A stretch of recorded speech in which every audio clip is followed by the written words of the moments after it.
Okay, welcome back. We're going to finish up the argument from evil today. We had gotten through the revised argument from evil, and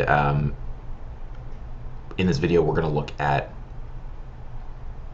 Mackey's defense of the key premise, the most controversial premise, and then the theist's main reply.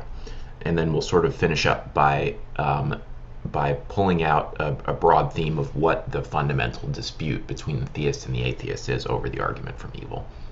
So here's our revised argument. Premise 9 is the claim that there is unjustifiable evil. And as we saw, each of the earlier claims is either pretty much obviously true or logically follows from something that's pretty much obviously true, or else is just granted as part of a definitional claim. The only premise that is substantive and requires defense is RE9, this claim that there is unjustifiable evil. As we saw, it's obvious that there is evil, but why think that some of the evil there is unjustifiable, in the sense where unjustifiable evil means evils that could be eliminated without doing greater damage? Why think that? So a defense is needed, and this is where Mackey's omnipotence defense is useful, and his claims about omnipotence, which really in some ways are the core of his paper. The paper is called Evil and Omnipotence, and this is why. Here's Mackey's idea. Why think there is unjustifiable evil? Well, says Mackey, Mr. or Mrs. Theist, you should believe that there are unjustifiable evils. I'm not going to say much about what I think. All I'm trying to do is convince you, Mr. or Mrs. Theist, that you shouldn't believe in God. So I just want you to accept the claim that there are some unjustifiable evils. And oh, my slide's a little messed up there. Sorry. Mackey's going to say, Theist, you believe that God exists, right? Theist will say yes. And you believe that God is omnipotent, don't you? Yes. And you also think, this is just what omnipotence is, I think, that an omnipotent being can do anything, right? Theist is like, yeah, that's what omnipotence is. Now consider all of the evils, any one of them or all of them together, that there actually are. We agree there's cancer, right? Yeah. We agree there's genocide, don't we? Yes. We agree that there's disease, war, famine, don't we? Of course. Well, now, you think, Mr. and Mrs. Theist, that God can do literally anything. So if we take the evils there actually are, combine it with the claim that you think there's a being that can do anything, God could eliminate those evils, right? Yes. And couldn't God also eliminate those evils? Unlike human beings with our limits, couldn't God also eliminate those evils without doing further damage? God could get rid of cancer without removing any goods in the process.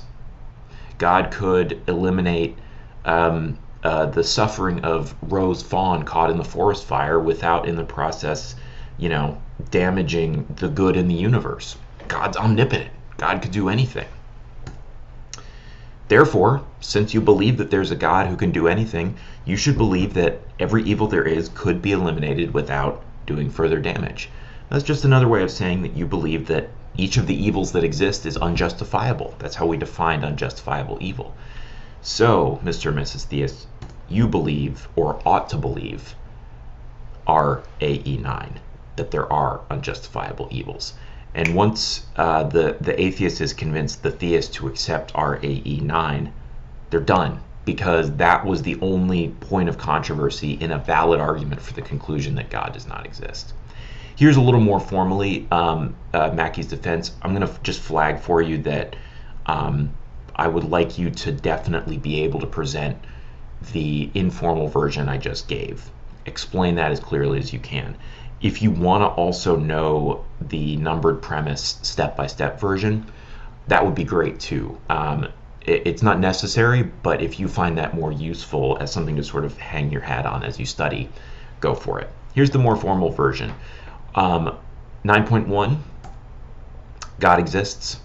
We're assuming this because the theist believes that God exists. 9.2, an omnipotent being can eliminate every evil without causing a greater evil or eliminating a greater good. Seems to just follow from what omnipotence is. 9.3, if God exists, then God is omnipotent. It's part of classical theism. 9.4, therefore, if God exists, then God can eliminate every evil without causing a greater evil or eliminating a greater good. Add, finally, there is evil. I believe in the version I set up in class, I may have put the there is evil claim first. Logically, it doesn't matter. Therefore, there is evil that can be eliminated without causing any greater evil or eliminating a greater good. Again, on the assumption 9.1, that God exists and God is omnipotent, which the theist accepts. So this seems like a pretty powerful reason for the theist who believes in an omnipotent being to accept the claim that the evils that exist can't be justified, because the omnipotent being in its perfect power could get rid of them all without doing any further damage. Unlike the perfectly good doctor who can reasonably say, look, I can't, there's certain things that I can't do without doing more damage to your body. And as a good doctor, I'm not going to remove an evil if in the process I have to do more damage to you. But God isn't like that. God doesn't have those kinds of limits, supposedly. So what's the theist going to say here? The key point of contention between the theist and the atheist over the omnipotence defense of RAE9 is going to be that second step. But it's a claim about the scope of omnipotence. What can an omnipotent being do? What does it mean to be able to do anything? So let's sort of put that up at the top just so that we know we're focusing on it. Mackey thinks that an omnipotent being can eliminate every evil without causing a greater evil or eliminating a greater good. And he thinks that just like obviously follows from the claim that an omnipotent being can do anything. To see the theist's reply, what I'm going to first do is introduce the notion of a higher order good, which is a concept that Mackey discusses in his paper. And then what I'm going to do is pair that with a theistic claim about what omnipotence actually means. And when we put those two together, we'll see that the theist has at least the beginnings of a reply to 9.2, or a reason to deny that 9.2 is true. Okay, so what's a higher order good? A higher order good is a good that cannot possibly exist without the existence of some evil or evils. It's not just that a higher order good tends to go along with an evil. This is important. It's that it is impossible for that good to exist without, just by a matter of just a concept. Conceptually, it's impossible for that good to exist without the existence of some evil.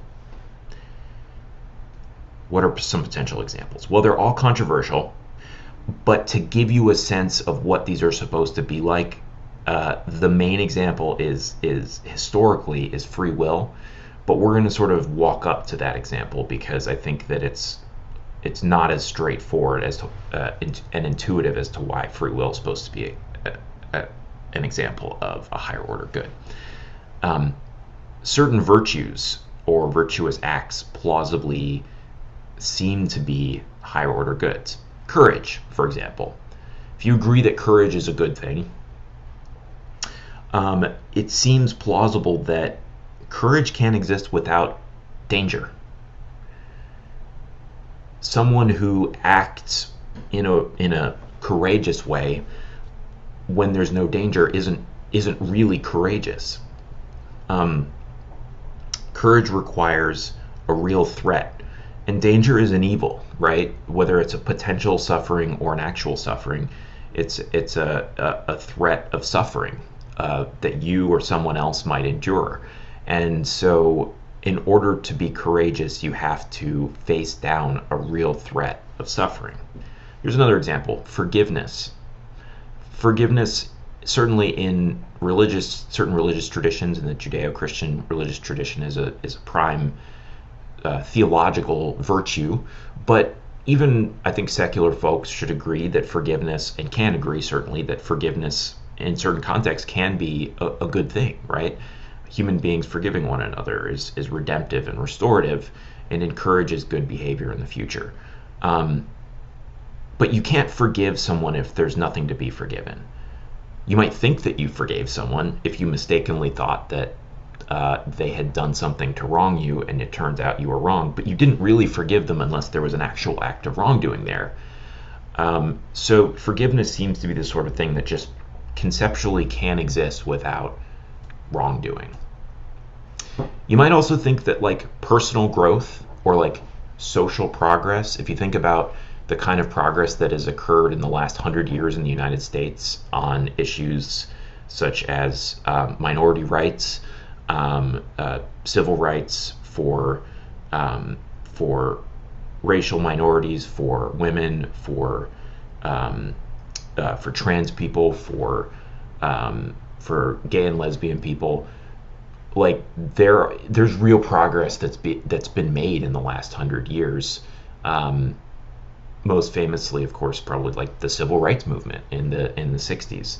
But in order for there to be like a march on Washington, and in order for there to be a great moral leader like MLK giving the "I Have a Dream" speech, he has to be addressing some underlying injustice that he and others in the civil rights movement were trying to rectify. There's no rectifying an injustice without injustice. So to the extent that you think that like progress is in and of itself a good thing, you can't have it without there being some evil first. Likewise, at the personal level, I mean, to the extent that you think that maybe you've grown in certain areas personally and morally since you were a freshman in high school, you probably look back at some of your behavior that you've changed and think, wow, I've gotten better, and I really was, I was mean back then or something like that. But being mean is an evil. You were causing evil in the world, and so that growth personally is something that, just by the very concept, I can't like imagine a circumstance in which there's personal growth without something to grow from, something less than good. The final and most important example is free will. So the theist will often say, with some plausibility, that look, freedom of the will, real freedom, is the genuine choice between not just trivial things like what to have for breakfast that have no moral weight. Real free will is a choice about whether to do good or to do evil to others. Those are the real moments of freedom. Real moments of radical free choice, if there are any, are instances in which you have an opportunity to prioritize the interests of others above yourself, to sacrifice, and to not pursue your selfish ends. The claim is that in order for that kind of free will to exist, inevitably there are going to be some instances in which some free creatures like you and I choose the wrong way. Inevitably, at least sometimes in our lives, we're going to choose selfishness, both on the individual level and on the level of like the entire human population. There's just no way for there to be a whole bunch of genuinely, robustly free decision makers and all of them to always choose to do good to each other. If they're all always choosing good to one another, to do good to one another, that's an indication it's not really free. There's something determining them to choose the good always. Real freedom always is inevitably gonna involve some failure. That's the sense in which free will is, according to the theist, a higher order good. It is impossible for there to be freedom without evil. So, a couple of claims that the theist wants to make here. Higher order goods are goods that cannot possibly exist without the existence of some evil or evils. Theist's first claim. There are higher order goods. Traditionally, the example they give is we have free will, and that's a higher order good. The second claim they want to make is that free will, or whatever your choice example of higher order good is, outweigh the goodness of these things, outweigh the badness that results. As tragic as sin, as tragic as viciousness, as tragic as human to human suffering are, it is a greater good in the end, so says the theist, that there be free will. Sure, God could have made us all determined robots to only do nice things to each other. But if God did that, God would be missing out on, and we would be missing out on, the great good of freedom. Freedom is such a gift, according to the theist, that at the end of the day, its goodness outweighs the badness of many of the evils there are. Sometimes we can't always see how that could be, right? Some of you like push back and we're like, what about genocide? Does that make it worth it? Because Hitler got to make a free choice. The theist here needs to be really humble, right? And if you, as a theist, are tempted to just be like, oh yeah, this is easy. No, it's not. It's not obvious. It's not obvious at all how it could possibly be that anything, any good, could possibly outweigh the badness of the Holocaust. The responsible theist move here is going to be one of what's sometimes called epistemic humility, or humility with respect to knowledge. The theist might say, look, I don't know exactly how the details work out, but I do know that in general, the shape of the answer is like this. It involves this story. It involves freedom being a good. I don't know how it is exactly that the scales balance. I can't give you the details. But then again, God probably wants to hide some of those details from us for God's own reasons. And this kind of move probably sounds relatively familiar to some of you. I think the atheist will tend to react to that with skepticism, some reasonable skepticism, and think like, so is your answer we should just have faith without evidence that God has got some good reason ultimately? And to some extent, that's kind of what the theist is saying. But the theist can also consistently maintain that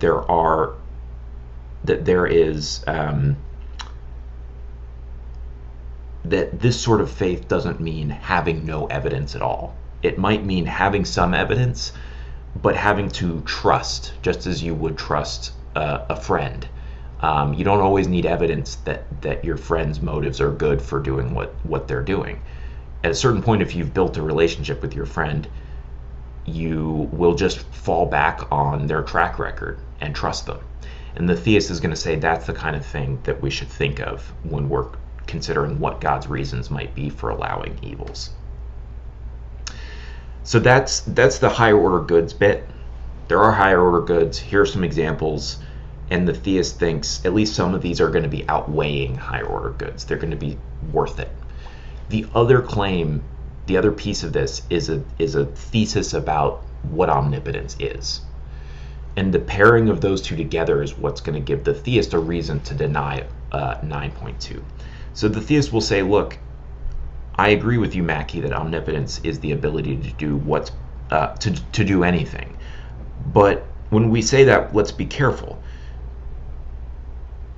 What we mean is it's the ability to do anything that's possible to do. For example, God cannot do the logically impossible, and that's not like a constraint on God's abilities. This isn't to say that God is less than omnipotent. In part because doing impossible things, that's just not a thing. It just is nonsense, right? So for example, it's not that God can, or an omnipotent being can, do any X for any, like, fill in the blank with just any garbled nonsense into the variable X, and you get a thing God can do. For example, on the screen here I have an omnipotent being cannot blah blah blah. There's just like ungrammatical nonsense there. That doesn't mean that that an omnipotent being isn't omnipotent. Doesn't mean that there's limits, because garbled nonsense isn't a thing to be done. Requiring that God would be able to do that would be just misunderstanding what omnipotence is. God, an omnipotent being, also can't make slivey toads gyre and gimble in the wabe, because that's also nonsense, although it's being formed a little bit better. God can't make square circles. That's less nonsense, but it's trying to combine two concepts that are logically incompatible, so at the end of the day, it still is nonsense. God can't make 2 + 2 = 5. More generally, God can't do anything that is impossible to do, and that doesn't make God any less than perfectly omnipotent.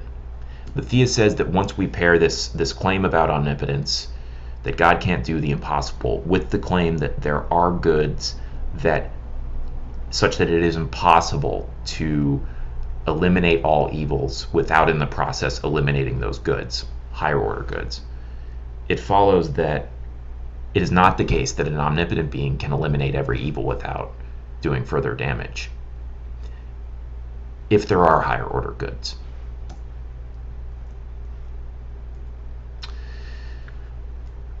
So this is just a sort of rundown of the theist reply. There are higher order goods. Some of those higher order goods outweigh the evils that accompany them. By definition, a higher order good is a good such that it is impossible for that good to exist without the existence of some evils or some evil or evils. And we look around and see that there are evils. So there are some evils that cannot possibly be eliminated, given that there are higher order goods, without eliminating a greater good in the process, if those higher order goods outweigh those evils, which the theist thinks there's reason to think they do.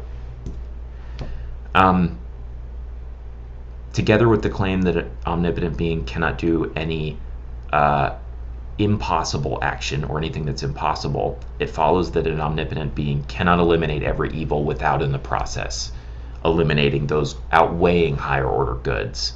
And so 9.2 is false. So says the theist. Okay, so that is the exchange between Mackey's omnipotence defense and the theist's reply. I now want to just sort of bring everything back to this short version of the revised argument from Evil, and just to make clear where we are. So we saw that, so here's the version of the argument from Evil. If God exists, then there's no unjustifiable evils. There are unjustifiable evils, so God does not exist. The fundamental dispute is over RAE9. Are there unjustifiable evils? And we saw Mackey trying to give a reason for even the theist to accept RAE9, which was based on omnipotence. The theist says there are higher order goods, and omnipotence doesn't mean the ability to do the logically impossible. And so an omnipotent being cannot eliminate every evil without in the process doing further damage. So I have no reason to think, just from omnipotence alone, that of the evils they are unjustifiable. The question I want you to think about for yourself is, are there other reasons to accept or reject RAE9? The other question I want you to think about is, are the higher order goods outweighing? I think that's the biggest challenge for the theist. The theist will say, yes, even if I can't understand how in every circumstance. And the atheist will say, if you don't understand how, then you shouldn't think they're outweighing. And so you should accept RAE9. So that's the basic point of dispute between the theist and atheist over the nature of evil and whether it rules out the existence of God. Do know this stuff for the exam, and I will see you guys